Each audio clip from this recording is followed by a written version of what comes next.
সালাম আলাইকুম ভিউয়ার্স, কি অবস্থা? সবাই কেমন আছেন? চলে আসলাম আর একটা নতুন ভিডিও নিয়ে। আজকে বাসায় একটা ছোটখাটো অনুষ্ঠান ছিল, তাই চিন্তা করলাম এই অনুষ্ঠানের রেসিপিটা আপনাদের সাথে শেয়ার করব। সো পুরোপুরি অনুষ্ঠানের রেসিপিটা দেখার জন্য আমাদের সাথেই থাকুন।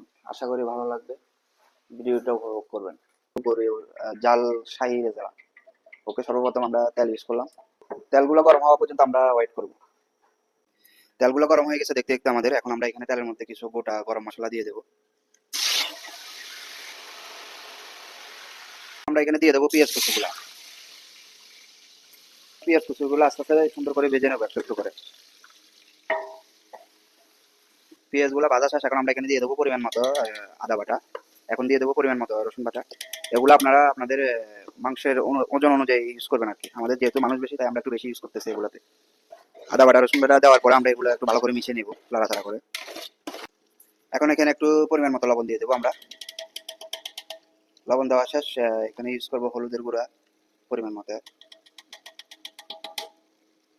মরিচের গুঁড়া দুই ধরনের ইউজ করবো, একটা কাশ্মীরি মরিচের গুঁড়া কালার আসার জন্য, আর একটা হচ্ছে যে আপনার ঘরের যে নর্মাল মরিচের গুঁড়ো গুলো। দুটো ইউজ করলে আপনার মাংসের কালারটা সুন্দর আসবে আশা করি। এখন দিয়ে দেবো একটু ভাজা জিরার গুঁড়া। দেন একটু দিয়ে দেবো ভাজা ধনিয়া গুঁড়া। ধনিয়া জিরা একসাথে দিয়ে দেবো আমরা। জিনিসগুলো একটু ভাজা করে দিলে ভালো হবে। ভালো করে মিশিয়ে 5 থেকে 10 মিনিট আমরা মশলাগুলো কষাই নিব একদম। মশলাগুলো কষানোর উপরে আপনার মাংসের টেস্ট আসবে। তো একটু ধৈর্য ধরে আমরা সবাই ট্রাই করবো মশলাগুলো 5 থেকে 10 মিনিট কষানোর জন্য।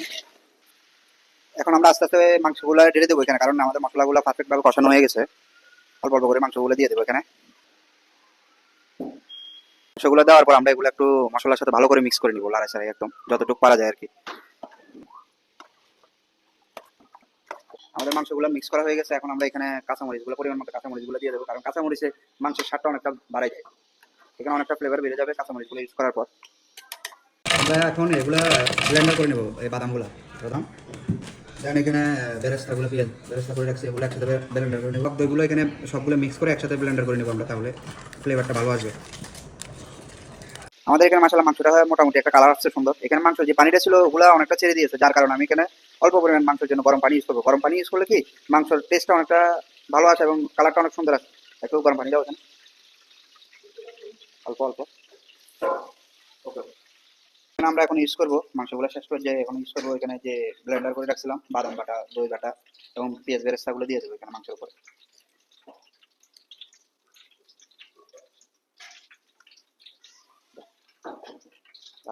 একটু ভালো করে ইয়ে করো। আমরা এখানে অবশ্যই আলু বোখরাটা ইউজ করবো, তাহলে এটার টেস্ট আরো ভালো আসবে। মাশাআল্লাহ, দেখুন আমাদের মাংসটা পুরোপুরি রান্না হয়ে গেছে। আপনি যদি বিয়ে বাড়ির শাহী রেজালাটা স্বাদ নিতে চান, অবশ্যই এই মাংসটা রান্না করে ট্রাই করবেন বাসায়। কালারটা দেখুন, অস্থির একটা কালার আসছে। বিসমিল্লাহ, কালারটা দেখুন। মাংসটা আমি ইয়ে করতেছি, কেমন হয়েছে দেখি। বিসমিল্লাহ। যেহেতু আমাদের বাসায় মোটামুটি একটা বড়সড় অনুষ্ঠান, তো গরু মাংসের পাশাপাশি আমরা পোলাওটা করতেছি, ওটা আপনাদের সাথে শেয়ার করতেছি। পোলাওর জন্য আমরা এখানে একটা বড় পাতিলে তেল দিয়ে দিচ্ছি। তেলের সাথে একটু ঘি ইউজ করবো আমরা, খাঁটি ঘিটা। ঘিটা দেওয়ার পর একটু নেড়ে চেড়ে নেবো। মাশাআল্লাহ, কালারটা তো অনেক সুন্দর হয়েছে। এখানে আমরা নিয়ে নিচ্ছি একটু মশলাগুলো, যেগুলো আমরা সবাই বাসায় থাকে ওই মশলাগুলো ইউজ করবো। তেজপাতা, দারচিনি, এলাচি, গোলমরিচ, যেগুলো আপনাদের হাতের পাশেই থাকে ওগুলো ইউজ করবো আমরা। নাড়া দাও। এখন আমরা এখানে দিয়ে দেবো পরিমাণ মতন আদা রসুন বাটা। দাও। দেওয়ার পরে একটু ভালো করে মিক্স করে নেবো আদা রসুন গুলো, যেন গন্ধটা চলে যায় এখান থেকে পোলাওর জন্য। পেঁয়াজ গুলো দিয়ে দেবো এখন আস্তে আস্তে এখানে পোলাওর জন্য আমরা। পেঁয়াজটা ভালোভাবে ভেজে নেওয়ার পর আমরা একটা উপকরণ দেবো এখানে। আজকে আমাদের আরেকটা কথা, আমাদের পোলাওটা হবে যে সবজি পোলাও, ব্যতিক্রমী একটা পোলাও। আমরা এখন সবজিগুলো ভেজে নেবো পোলাওর জন্য এখানে।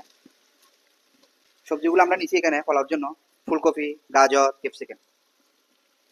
এখন আমরা এগুলা সবজির সাথে একটু পরিমাণ মতো লবণ দিয়ে দেবো এখানে। লবণগুলো ভালো করে মিক্স করে নেবো, সবজি আর লবণ। আমরা এখন দিয়ে দেবো সবজির উপরে শাহি জিরার গুঁড়া পরিমাণ মতো। শীতের সময় আপনি এই সবজি পোলাওটা ট্রাই করবেন শীতের সবজি দিয়া, তাহলে বেস্ট হবে। আমরা দিয়ে দেবো পোলাওর চালগুলা, আগে থেকে পানি জড়িয়ে রেখেছিলাম এগুলা, এখন দিয়ে দেবো আস্তে আস্তে এখানে। এরপরে আমরা চালগুলারে ভালো করে সবজির সাথে মিক্স করে ভেজে নেবো ঝরঝরা করে। যতটুকু পারেন ট্রাই করবেন এগুলো ভালো করে মিক্স করার জন্য চালগুলো মিক্স করার পর মাশাআল্লাহ দেখতে অনেক সুন্দর লাগতেছে পোলাও চালগুলো। যতটুকু সম্ভব ভালো করে মিক্স করে নেবেন সবজি আর চালের সাথে।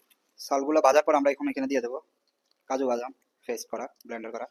কাজু বাদাম দেওয়ার পর আমরা এখানে দিয়ে দেবো পরিমাণ মতো দুধ।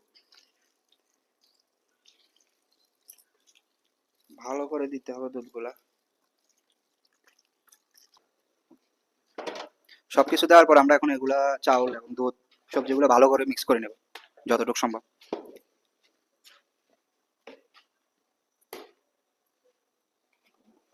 এখন আমরা এখানে দিয়ে দেবো গরম পানি। পোলাওর সাথে গরম পানি না দিলে পোলাওর মজাটা আসে না আসলে। এখন আমরা দিয়ে দেবো পোলাওর সাথে কাঁচামরিচ, ফ্লেভার আসার জন্য পোলাও। কাঁচামরিচ দেওয়া শেষ, এখন আমরা দিয়ে দেবো আলু বোখারা। যেটা না দিলে হয় না পোলাও টেস্ট আসার জন্য, ওটা হচ্ছে চিনি। এই চিনিটা ভালো করে দিতে হবে, মিক্স করতে হবে। দেওয়ার পর এখানে আমরা এখন ঘিগুলো দিয়ে দেবো পোলাওতে গ্রানের জন্য।